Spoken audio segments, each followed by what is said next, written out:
Que se passe-t-il vraiment entre la Chine et la Russie?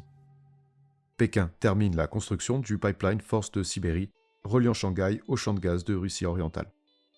Le gazoduc fonctionne à sa pleine capacité et couvre environ 9% de la consommation chinoise. Mais d'autres projets énergétiques sont à l'étude. Dans le contexte d'une coopération stratégique de plus en plus étroite entre Moscou et Pékin, la fin de ces premiers travaux pose la question d'un autre méga-projet énergétique, Force de Sibérie 2. Reliant la péninsule de Yamal à la région du Xinjiang et la Mongolie, FS2 permettrait à la Russie de poursuivre la réorientation de ses ressources vers l'Asie et à la Chine de garantir sa croissance économique. Ce nouveau gazoduc pourrait doubler les volumes livrés et renforcer l'intégration eurasienne. Cependant, sa construction est au cœur d'une négociation difficile en raison de son coût élevé de production et d'entretien. Si ce projet devait aboutir, la Mongolie profiterait des retombées économiques des droits de passage et la Russie développerait de fait ses régions orientales.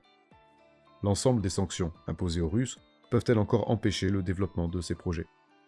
La Russie s'est affranchie du principal verrou technologique dont dépendaient ses équipements énergétiques. Rostec vient d'inaugurer la première turbine à gaz de fabrication entièrement nationale.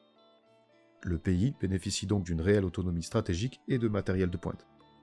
Bref, les sanctions n'empêchent en rien le développement des industries russes et encouragent même les partenariats privilégiés entre Moscou et les puissances asiatiques.